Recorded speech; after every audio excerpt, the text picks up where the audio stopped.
Tere, head sõbrad! Siin ma istun tagaistmel ja oleme toonglaas.ee töökoja ees Sõle tänaval. Ja hakkame muidugi aknaid toolima, sest tahaks ju täiesti blackout varianti. Aga mingi kiht on meil siin praegu akendel peal. Lähme tumedamaks, jätame auto siia, pärast tuleme järele ja vaatame, kuidas see pilt muutub. Praegu on mind nii palju näha ja pärast võib-olla pole enam üldse näha.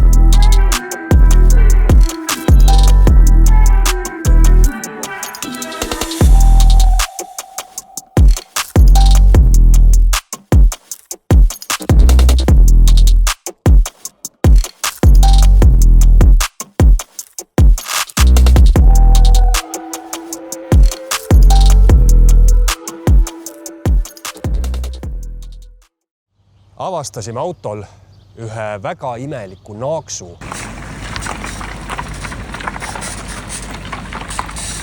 Või siukse kriisemise siit paremalt tagaküljelt. Aga Risto rehvid väljad oli nõus selle üle vaatama. Ja ühesõnaga, saame vast tema abil selle korda. Et igatahes, nagu ema ütles, ema piimaga tuli kaasa, ära kunagi osta vana luksusautot. Ja see Lexus meile seda tõestab. Iga kord tuleb mingi uus asjake välja, mida parandada, aga saame korda.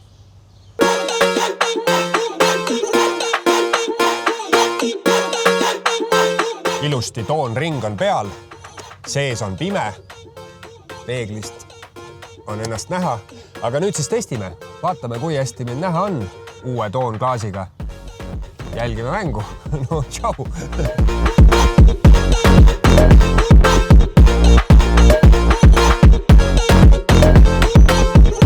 Midagi pole näha.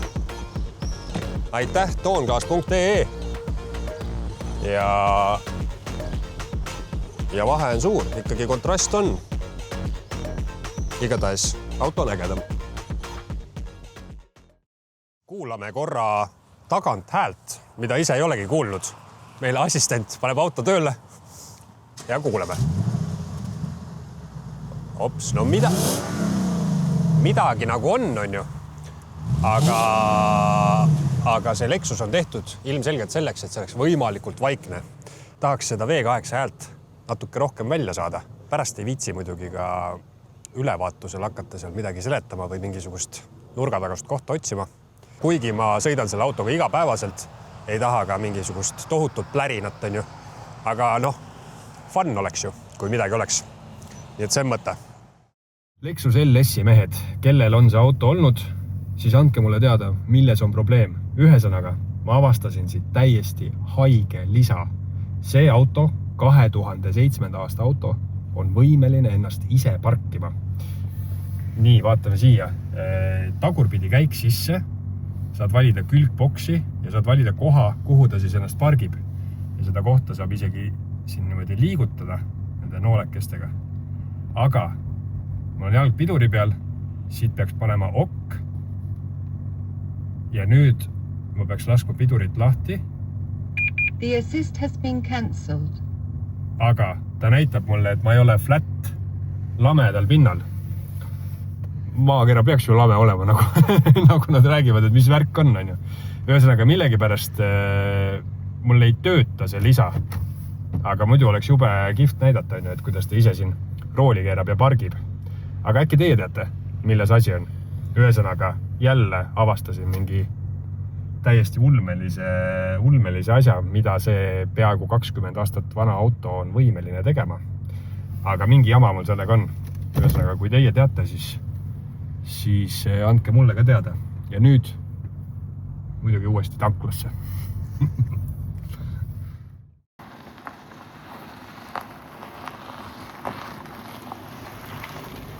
Tuttav koht. Tere taas, Risto. Tere, jaa. Tegite mul siis kriuksu korda. Mis jupp seal vahetust vajas? Sarniir, tagasilla sarniir. Tegime selle korda, tegime sillastendi ära ja nüüd on auto korras.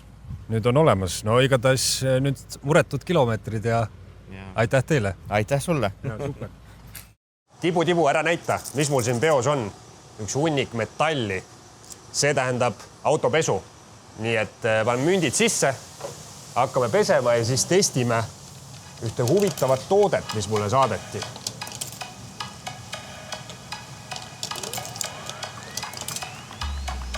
Nii. Põmm.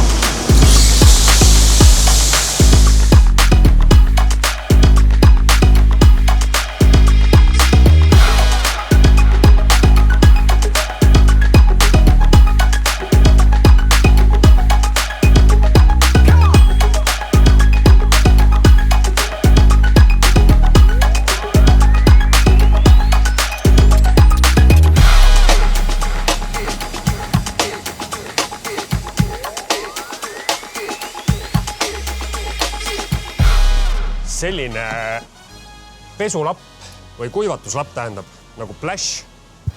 Põmaki saatis mulle paar kuivatuslappi.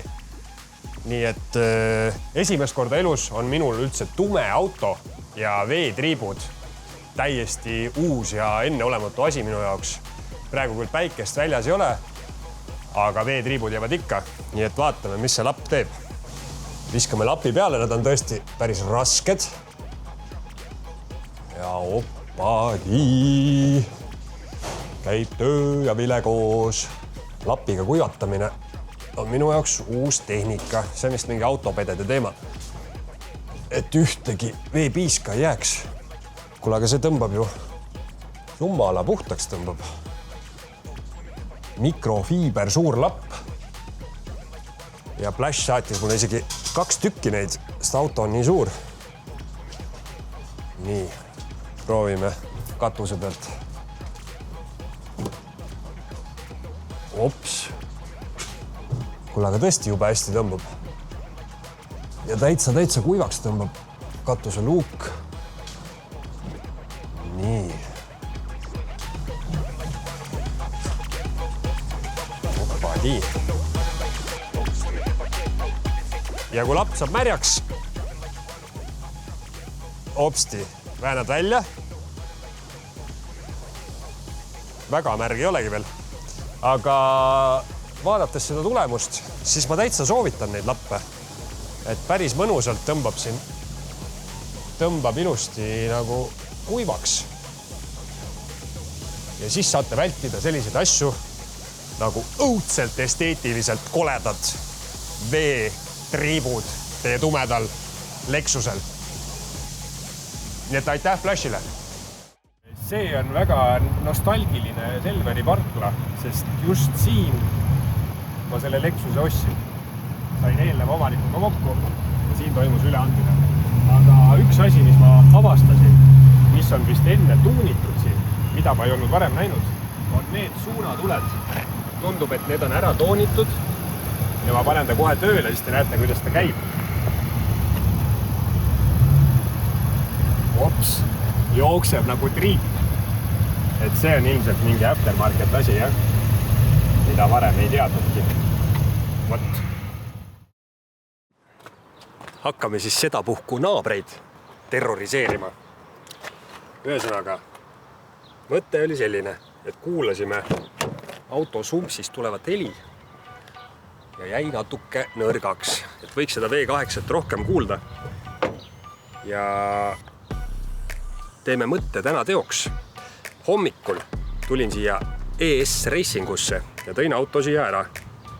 Vahetame välja lõpupütid ja siis vaatame, mis saab. Kuulame, kui hulluks see heli läheb. Ennustada ette ei oska, aga läheme siia koha peale ja teeme testi ära kohe.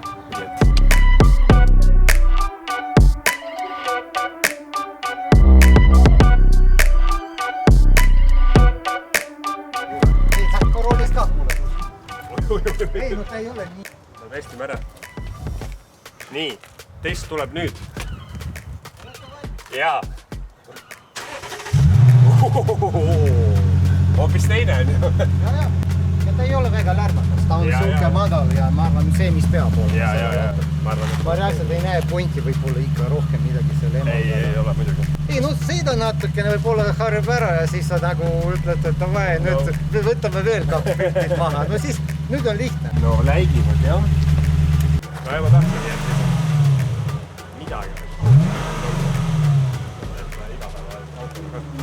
juba ma tunnen, enda hääl on ka kohe madalamaks läinud. Aga nagu meile IS Racingu boss rääkis, siis tema maitse järgi, tema jätaks niimoodi. Et kui igapäevaselt autoga sõidad, siis ei ole vaja liiga palju terroriseerida ei naabreid ega teisi. Aga siit midagi on kuulda juba ja siit saab aru, et ei ole päris 1,5 liitrine mootor. Aha. Aga ma arvan, et see on just täpselt paras, see sobib selle auto iseloomuga. Et sa niisama seda sõites, maanteel küll veel sõitnud ei ole, aga suure tõenäosusega maanteel mitte midagi ei kuule. Et ainult siis, kui natuke vajutada, siis käib siuke mõnus suitsetaja köha käib läbi. Suur aitäh IS Racingule. Tegite meil elu ilusamaks kohe.